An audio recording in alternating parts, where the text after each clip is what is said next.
Yo, what up, sports fans? No, this is not carpool karaoke. I'm not going to sing. I know you don't need that kind of negativity in your life today, but I am going to bring you the latest sports news, and that, of course, is Hernandez killed himself in prison last night, which brings his final kill count to a solid 4. Now, look, I've seen the reactions all over social media and Twitter. Don't make fun of Aaron Hernandez. Don't make jokes. R.I.P. He's gone, all this and that. But excuse me if I'm not remorseful for this man killing himself. You know, he was a murderer.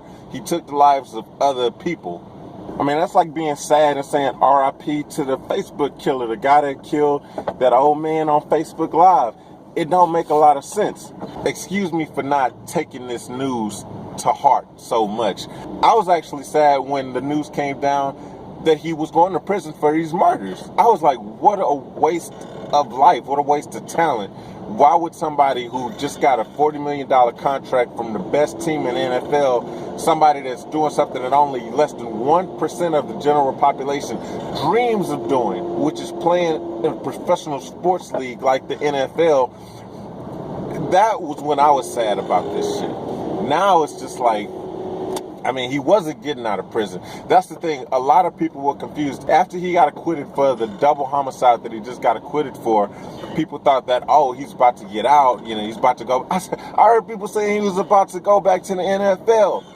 What the fuck? He was still facing life in prison for the murder of Odin Llyod. He was not about to get out of prison. So that's where a lot of the confusion came down. And I think that's where a lot of people are still confused. They thought that, oh, he just got acquitted, so he was about to get out. Why would he kill himself? He had to have been murdered or something like that. No, this guy was still facing life in prison. But the facts do still remain that a dream team of lawyers was about to take on the appeals case for that murder charge. So, as slim a chance as it was that he would get out of jail and appeal that murder case, it still was a possibility. Hell, we saw O.J. Simpson walk for his double homicide. Anything is fucking possible. Yeah, I know that may be an unpopular opinion, but O.J. did that shit. O.J.'s guilty as fuck. So, hey, if he can get off, maybe Aaron Hernandez had a chance to get off too. So, in either case, it was still very surprising to see that Aaron Hernandez would have killed himself. From all indications, from all reports that I've heard, this was a guy who really didn't show a lot of remorse.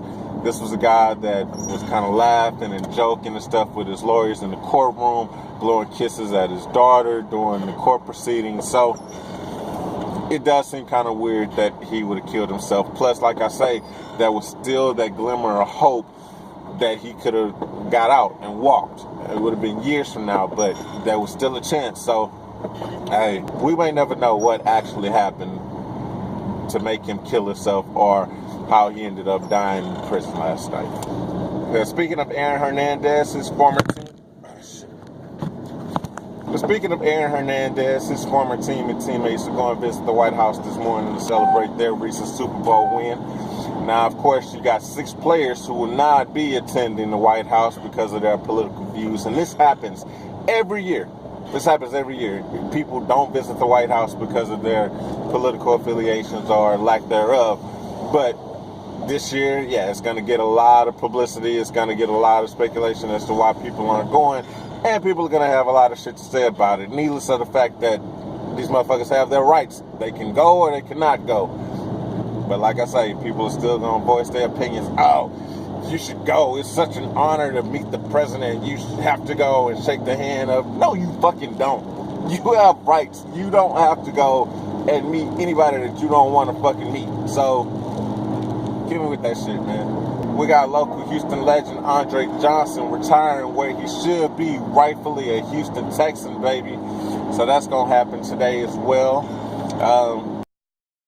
We also got the news about Carmelo Anthony and Lala Anthony splitting up after 7 years of marriage. Now, allegedly, Carmelo got a stripper pregnant in New York. Melo's having the worst week ever. First, Phil Jackson calls him out, saying that, you know, basically he sucks and he's driving the team down. He'd be better off somewhere else. This news about him splitting up with his wife and getting a fucking stripper pregnant. Bro, what the fuck's your problem, man? I feel bad for Melo, man. Obviously, he ain't got no rings from the NBA, and he about to lose his wedding ring as well.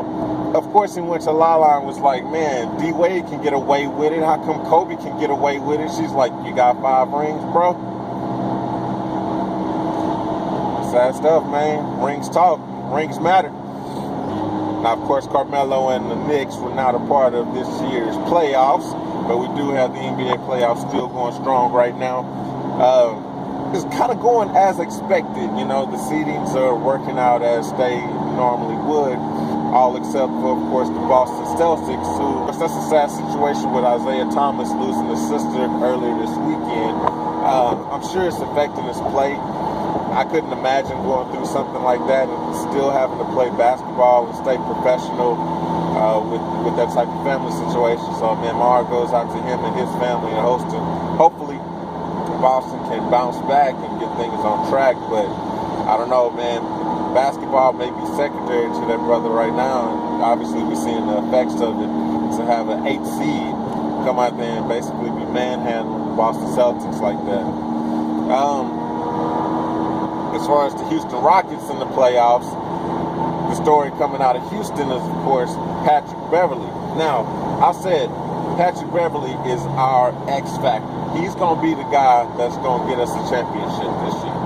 He is frustrating the hell out of Russell Westbrook. Now, Russell Westbrook came out yesterday and said that he can do whatever he wants. He feels like he can still get all the shots he wants, and basically Patrick Beverly is not a factor to him, which is great.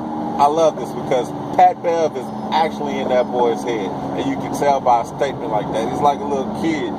Obviously, his game was affected by what Beverly was doing to him, but when he's talking to reporters, he's like, oh, nah, man, I got this. He wasn't doing nothing. It was all on me. It was all, I decided not to score my normal scoring percentage and my normal points that I've been getting the whole fucking season.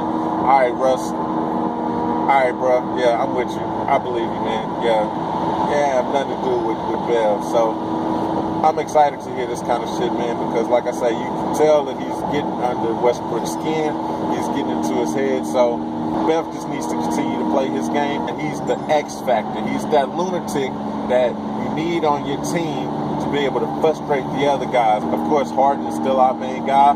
Without Harden, the team crumbles, but Bev is that X factor, man. Bev is that crazy Captain Phillips looking motherfucker that's gonna get us over the hump. So, bruh, just keep it going, Bev. Keep doing what you're doing.